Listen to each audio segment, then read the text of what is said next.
কই গো দিদি, বৌমা দেখতে এলাম। কই বৌমা কই?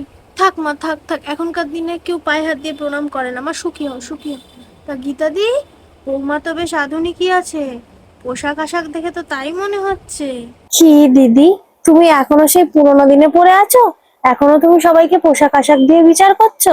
আমার বৌমা কিন্তু আধুনিকের সাথে সাথে সংস্কারীও আছে। তা মা, তোমার নাম কি গো? হ্যাঁ কাকিমা, সুতপা ব্যানার্জি। সুতপা ব্যানার্জি?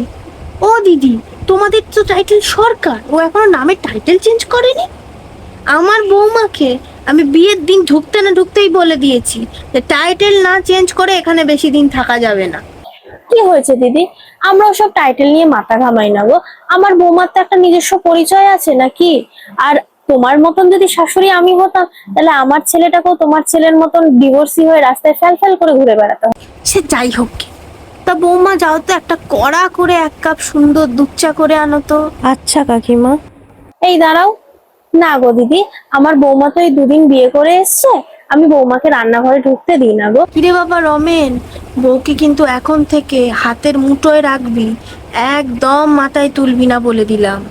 কি বলো না দিদি, ও আমার বৌমাকে কি হাতের মুঠোয় রাখবে? আমার বৌমাই ওকে আঁচলের তলায় পুরে রাখে। দিদি এলাম গো। না না, আমি পরে আসবো, আবার আবার পরে আসবো, এখন আর বসবো না। হ্যাঁ গো দিদি, এসো।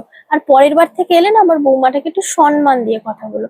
কেন এখনকার দিনের বৌমা বুঝতেই পারছো, মুখ যদি খোলে তখন কিন্তু আবার আমাকে দোষ দিতে পারবে না যে আমার বৌমা নাকি ওরম ভাবে কথা বলছে। বুঝতে পেরেছো?